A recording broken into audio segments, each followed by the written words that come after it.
চন্দ্রবদনী দেবীর কাহিনী। ঘটনাটা ইউপির একটা গ্রাম থেকে শুরু হয়েছে। চন্দ্রবদনী একজন সাধারণ ঘরের মেয়ে, কিন্তু রূপ আর গুণের জন্য ওকে অসাধারণ লাগে। চন্দ্রবদনীর বিয়ে হয়েছিল, কিন্তু বিয়ের পর শ্বশুর বাড়ি আসার সময় গাড়ির দুর্ঘটনায় তার হাজবেন্ড মারা যায়। কিন্তু গুরুতর আঘাত নিয়েও চন্দ্রবদনী দেবী সুস্থ হয়ে ওঠে। সুতরাং ওকে ও শ্বশুর বাড়ির বউ হিসেবে তো আর গ্রহণ করল না কেউ। চন্দ্রবদনীর বাবা একটি মন্দিরের পূজারী, আর সেই মন্দিরের সেবিকা হিসেবে চন্দ্রবদনীকে কাজে নিয়োগ করা হলো। চন্দ্রবদনী ভাগ্যের এই পরিহাস মেনে নিতে সময় নিল। এই মন্দিরের তপস্বী মহারাজ চন্দ্রবদনীকে বলল, তোর স্বামীর অ্যাক্সিডেন্টের পেছনে তোর গত জন্মের পাপ আছে, আর এই পাপ থেকে মুক্ত হতে গেলে তোকে কঠিন তপস্যা করতে হবে, নরবলি দিতে হবে।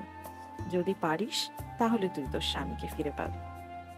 চন্দ্রবদনী এসব শুনে অবাক হয়ে যায় আর ভাবতে থাকে কিভাবে এই পাপ থেকে উদ্ধার পাবে সে। কিছুদিন পর একটা পরিবর্তন ঘটে যায়। সে আলোর দিশা খুঁজে পায় সে সত্যি। এই মন্দিরের অনেক পুণ্যার্থী আসে পুজো দিতে, অনেক ইয়াং ছেলেরাও আসে পুজো দিতে, সম্ভবত চন্দ্রবদনীকে দেখার জন্য। এদের মধ্যে কিছু ছেলে আসে যারা একটু অন্য প্রকৃতির।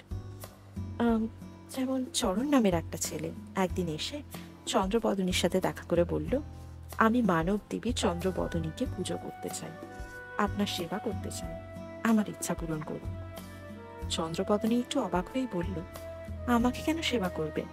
সেবা করতে হলে দেবী দুর্গাকে সেবা করো, আমি তো তার সেবিকা। চরণ বলল, আমি মূর্তি দেবীর থেকে মানবরূপী দেবীকে ভক্তি করতে চাই, তার পদতলে জীবন উৎসর্গ করতে চাই। আপনার শ্রী চরণে অধমকে যদি একটু জায়গা দেন, দেবী দুর্গা রূপে আপনাকেই পুজো করব।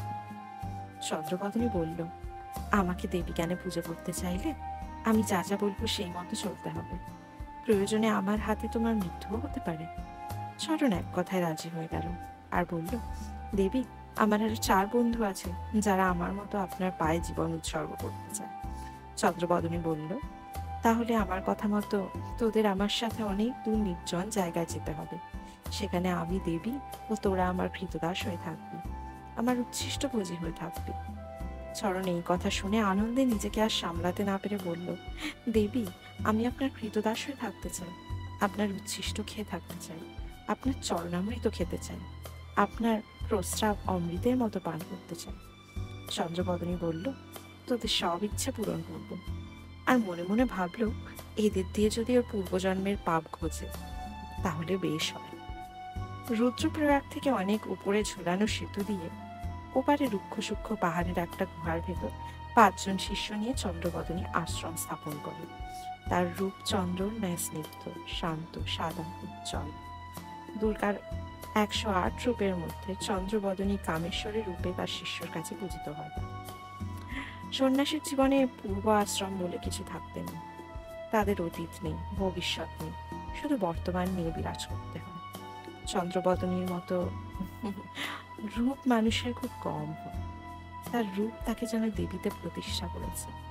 চন্দ্রবদনী সর্বদা গেরুয়া শাড়ি আর সাদা ব্লাউজ পরে থাকে। গুহার মধ্যে তার আশ্রমে সাধারণ মানুষের সর্বদা প্রবেশ নিষিদ্ধ।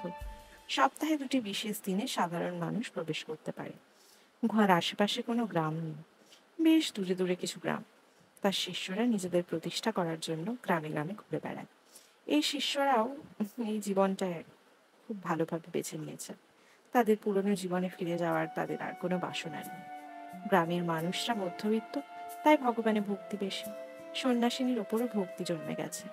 গ্রামের মানুষের এই ভক্তির পেছনে অবশ্যই চন্দ্রবদনী দেবীর রূপ। তার টানা টানা চোখ, ঠোঁট দুটো গোলাপের পাপড়ির মতন সুচলা, নাসিকা কথা বলার সময় তার শীত দন্ত মুক্তোর ন্যায় ঝকঝক করে। তার রূপ দেখার জন্য গ্রামের মানুষরা ভিড় জমায়, ফলমূল খাবার নিয়ে আসে। এতজন পুরুষ তার শিষ্যত্ব গ্রহণ করার পেছনে এক গল্প আছে, শুধু শুধু তার ছোঁয়া পাওয়ার জন্য, তাকে সেবা করার জন্য। চন্দ্রবদনী পুরো রাত্রি ধ্যান করেন আর দিনে কিছু সময় ঘুমান। রাতে ধ্যান করার সময় কামেশ্বরী রূপে বিরাজ করেন। তার শিষ্য গুহার নিচে কম্বল পেতে তার উপর চিত হয়ে সোজা শুয়ে পড়ে। তারপর চন্দ্রবদনী দেবী কামেশ্বরী ন্যায় ধীরে ধীরে সেই ধ্যান ঘরে এসে উপস্থিত হয়। সেই ধ্যান ঘরে এক কোণে একটা মাটির প্রদীপ হালকা শিখায় জ্বলে। চন্দ্রবদনী প্রকৃত তপস্বিনীর ন্যায় শরীর থেকে সমস্ত কাপড় খুলে ফেলে নিজের শরীরকে উলঙ্গ করে দিতে। পোশাক বাহ্যিক আকর্ষণ মুক্ত থেকে বাধা দেয়। চন্দ্রবদনী ধীরে ধীরে তার শিষ্যর বুকের ওপর আসন গ্রহণ করে ধ্যান শুরু করে। তার 5 শিষ্যের নাম চরণ, আকাশ, উদয়, রাজেশ আর কার্তিক। এক একদিন এক একজনের বুকের ওপর বসে ধ্যান করেন চন্দ্রবদনী। যে শিষ্যের বুকের ওপর বসে ধ্যান শুরু করতেন সেদিন তার হাত পা বাঁধা থাকতো। তখন তার ঘরে আর কেউ আসতে পারত না। চন্দ্রবদনী বুকের উপর বসে ধ্যান ঘন্টা তিনি কামরূপের পর ধীরে ধীরে নিচে নেমে, তারপর আস্তে আস্তে সেই শিষ্যে যেতেন নিজের ঘরে।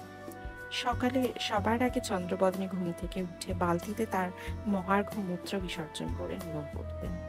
সব শিষ্য খালি পেটে সেই মূত্র পান করে দিন শুরু করত। দেবী চন্দ্রবদনীর এক ফোঁটা মূত্র নষ্ট করা হয় না। তার শিষ্যরা সেই মূত্র আজও অমৃত মানে পান করে। চন্দ্রবদনী দেবীর গল্প কেমন লাগলো আপনাদের বন্ধুরা? আমাকে জানান। আমি ওয়েট করব আপনাদের রিপ্লাইয়ের জন্য। যদি এই গল্প ভালো লেগে থাকে প্লিজ লাইক বাটনটা টিপতে কিন্তু একদম ভুলবেন না।